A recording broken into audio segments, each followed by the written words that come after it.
Hello everyone, कैसे हैं आप सब। आई होप आप सभी अच्छे होंगे। आज की इस वीडियो में हम जानेंगे आरआरबी एनटीपीसी 2025 के सभी जोन का अनुमानित कट ऑफ क्या रह सकता है।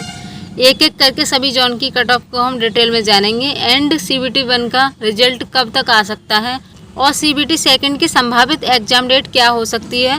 सो फ्रेंड्स, वीडियो को एंड तक ज़रूर देखना है। इस वीडियो को देखने के बाद आपके माइंड में जितना भी कन्फ्यूजन बना हुआ है वो सब इस वीडियो को देखने के बाद जितना भी आपका कन्फ्यूजन है वो दूर हो जाएगा।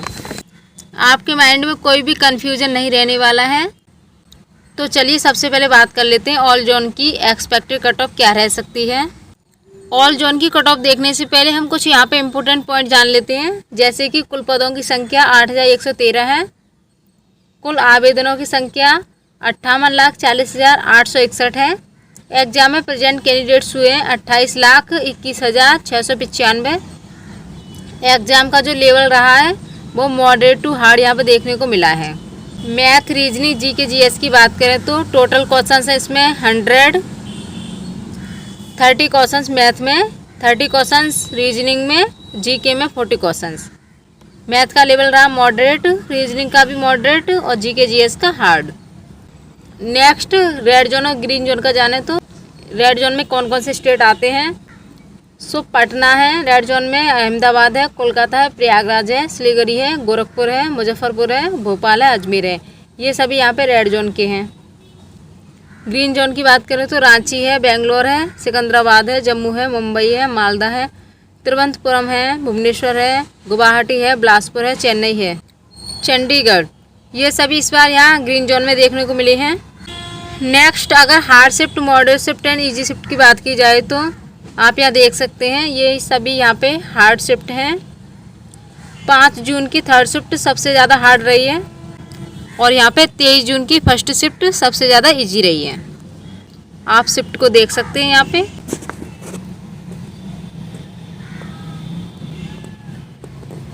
नॉर्मलाइजेशन मार्क्स की बात करें तो हार्ड शिफ्ट में 12 से 15 मार्क्स यहाँ पे बढ़ने के पूरे चांसेस हैं। मॉडरेट शिफ्ट में यहाँ पे 8 से 10 मार्क्स बढ़ने के पूरे चांस हैं।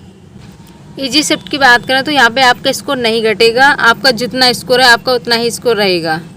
चलिए फ्रेंड्स, अब हम आरआरबी जोन की अनुमानित कट ऑफ को यहाँ एक एक करके देख लेते हैं। सबसे पहले हम बात करें अहमदाबाद जोन की। तो फ्रेंड्स, इस वीडियो के अंतर्गत जो भी मार्क्स बताए जा रहे हैं वो नॉर्मलाइजेशन के साथ बताए जा रहे हैं। अगर आपका स्कोर इसमें से 8 या 9 नंबर कम भी है तो आप बिल्कुल यहाँ पे सेफ हैं। फ्रेंड्स, जो आप ये मार्क्स देख पा रहे हैं स्क्रीन पर, ये नॉर्मलाइजेशन मार्क्स के साथ हैं। अब यहाँ देख लेते हैं कितना रहने वाला है यूआर कैटेगरी का। यूआर कैटेगरी का यहाँ पे 70 है। अगर आपका यहाँ पे -5 भी है या -2 भी है तो आप यहाँ पे सेफ हैं। ईडब्ल्यूएस की बात करें तो 68 है। ओबीसी यहाँ पे 65 पे बिल्कुल सेफ है। ये जो आपके मार्क्स बताए जा रहे हैं ये विद नॉर्मलाइजेशन है। एससी कैटेगरी की बात करें तो 62 यहाँ पे आपका सेफ स्कोर है। एसटी कैटेगरी का यहाँ पे 60 बिल्कुल सेफ स्कोर है। अगर आपका इतना स्कोर आ रहा है तो आप बिल्कुल अपने CBT 2 की तैयारी में लग जाइए।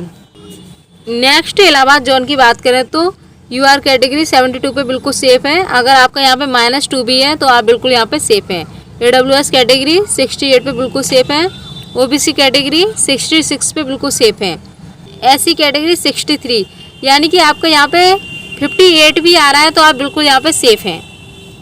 एसटी कैटेगरी 62, अगर आपका इतना स्कोर है तो आप बिल्कुल सेफ हैं। अगर आपका इससे -5 या -8 भी है तब भी आप यहाँ पे बिल्कुल सेफ हैं। मुंबई जोन की बात करें तो UR category 70, AWS category 68, OBC category 65, SC category 60, ST category 56। अगर आपका इतना स्कोर आ रहा है और आप मुंबई जोन से हैं तो आप बिल्कुल सेफ हैं। अगर आपका -5 भी है यहाँ पे या -4 भी है तब भी आप बिल्कुल सेफ हैं। कोलकाता जोन की बात करें तो UR category 72, AWS category 70, OBC category 65, SC category 62, ST category 58। अगर आप कोलकाता जोन से हैं और आपका इतना स्कोर आ रहा है तो आप बिल्कुल सेफ हैं। आप यहाँ पे -5 या -4 कर सकते हैं, बिल्कुल आप इस पर सेफ हैं। नेक्स्ट पटना की बात करें तो यूआर कैटेगरी 70 पे बिल्कुल सेफ हैं। AWS 68, OBC 62, SC category 60, ST category 58। अगर आप पटना जोन से हैं और आपका इतना स्कोर आ रहा है तो आप बिल्कुल यहाँ पे सेफ हैं। आप यहाँ पे -5 कर सकते हैं, बिल्कुल आप इतने पर सेफ हैं। चंडीगढ़ जोन की बात करें तो UR category 70, EWS category 65, OBC category 62, SC category 60, ST category 50। अगर आप चंडीगढ़ जोन से हैं और आपका इतना स्कोर है तो आप बिल्कुल यहाँ पे सेफ हैं। आप यहाँ पे -3 या -2 यहाँ पे कर सकते हैं, बिल्कुल आप इतने पर सेफ हैं। नेक्स्ट बेंगलोर जोन की बात करें तो यूआर कैटेगरी 65, ईडब्ल्यूएस कैटेगरी यहाँ पे 62 और OBC category 60, SC category 58, ST category यहाँ पे 55। अगर आप बेंगलोर जोन से हैं और आपका इतना स्कोर आ रहा है तो आप बिल्कुल यहाँ पे सेफ हैं। आप यहाँ पे 2- या 2+ कर सकते हैं, बिल्कुल आप इतने पर सेफ हैं। सिकंदराबाद जोन की बात करें तो UR category 68, EWS category 65, OBC category 60, SC category 57 और एसटी कैटेगरी यहाँ पे 55। अगर आप सिकंदराबाद जोन से हैं और आपका इतना स्कोर आ रहा है तो आप बिल्कुल यहाँ पे सेफ हैं।